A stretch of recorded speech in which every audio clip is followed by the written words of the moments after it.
எல்லாமே open talk தான். நார்த்தங்காய் கழுவி வச்சிருக்கு. உங்க ஊர்ல கன்னியாகுமரியில இது சர்க்கரம்போ, உங்க ஊர்ல இதுக்கு பேர் என்ன? வெல்லம். உள்ளி, மிளகா எல்லாமே இடிச்சு வச்சிருக்கோம். நம்ம அண்ணன் எடுத்து வச்சிருந்த மசாலா நம்ம தரப்போம். சரி ஓகே. சொல்லுங்க, இதுல என்ன போட்டுருக்கோம்? நம்ம இப்ப எண்ணெய் ஊத்தி தாளசம் போட்டிருக்கோம். சரி. நம்ம நார்த்தங்காய் தட்டணும். சரி. அதுக்கு அடுத்தால உள்ளி எல்லாம் இடிச்சு வச்சிருக்கோம். அதெல்லாம் போட்டு மசாலா போடணும். சரி. பார்த்து தட்டு கருவேப்பிலை போட்டுக்கணும். கருவேப்பிலை போட்டுக்கணும். நார்த்தங்காய் கழுவி வச்சிருக்கு. நார்த்தங்காய்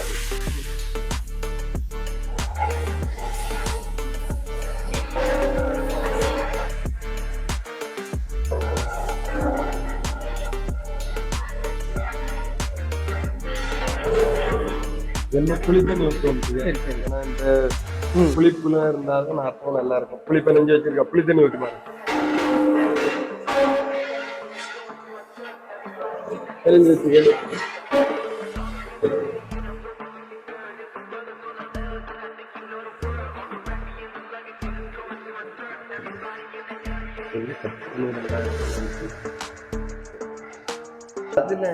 எல்லாமே ஓப்பன் டாக் தான். என்ன சர்க்கரை போட போறோம். எதுக்காக போடணும்னா இந்த நார்த்தங்காயில கடுப்பு தன்மை வந்து கம்மியாகும். எதுக்காக நம்ம சர்க்கரை போடுறோம். நம்ம இப்போ ஒரு 1000 வருஷத்துக்கு ரெடி பண்ணியாமா, ஒரு 7 துண்டு சர்க்கரை நம்ம முழுசா போடுவோம். எங்க ஊர்ல கன்னியாகுமரியில இது சர்க்கரம்போ, உங்க ஊர்ல இதுக்கு பேர் என்ன? வெல்லம். இங்க சர்க்கரை. என்ன பார்த்து இடிச்சு வச்ச உள்ளி எல்லாம் ஆட் பண்ணுவோம். உள்ளி, மிளகா எல்லாமே இடிச்சு வச்சிருக்கோம். நம்ம புளி எடுத்து இடிச்சு வச்சிருக்கோம். இடிச்ச வந்து ஃபிளேவர் நல்லா இருக்கும். அதனால நம்ம இடிச்சு வச்சிருப்போம். இதெல்லாம் கட் பண்ணாம உரல்ல இடிக்கிறது எல்லாம். மிளகாய மிக்சில பிரிச்சு வச்சிருக்கு.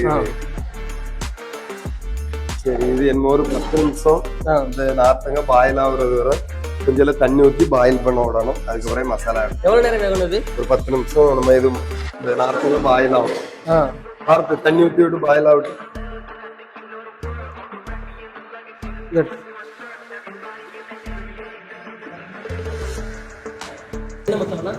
நார்த்தங்காய் நம்ம மசாலா எடுக்க போறோம். பெப்பர் பொடி எடுத்துக்கணும். நம்ம ஒரு 1000 பீப்புளுக்கு எடுக்குமா, அதனால ஒரு 50 கிராம் பெப்பர் பொடி எடுத்துக்கோங்க. ஜீரக பொடி இது ஒரு 100 கிராம் நான் ஜீரக பொடி எடுத்துக்கேன். மல்லி பொடி ஒரு 600 கிராம் நான் எடுத்துக்கிறேன். என்னோட அளவுக்கு இது வந்து ஒரு கை வந்து 200 கிராம் வரும். என்னோட 600 கிராம் ப்ளஸ் கொஞ்சம் எல்லாமே நம்ம வறுத்து பிரிச்சு வைக்கிறோம். எல்லாமே நம்ம வீட்டுக்காரங்க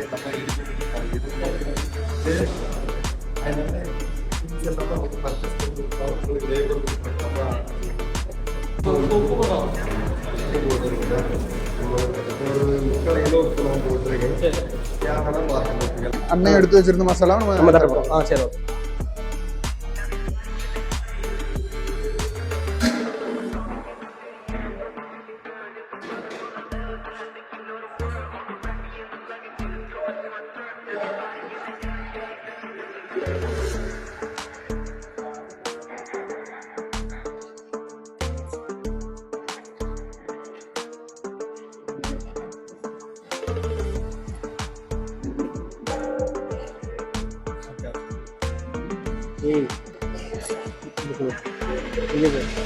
கேமரா ஸ்ட்ரைட்டா பிடிக்கும். அவ்வளவுதான்.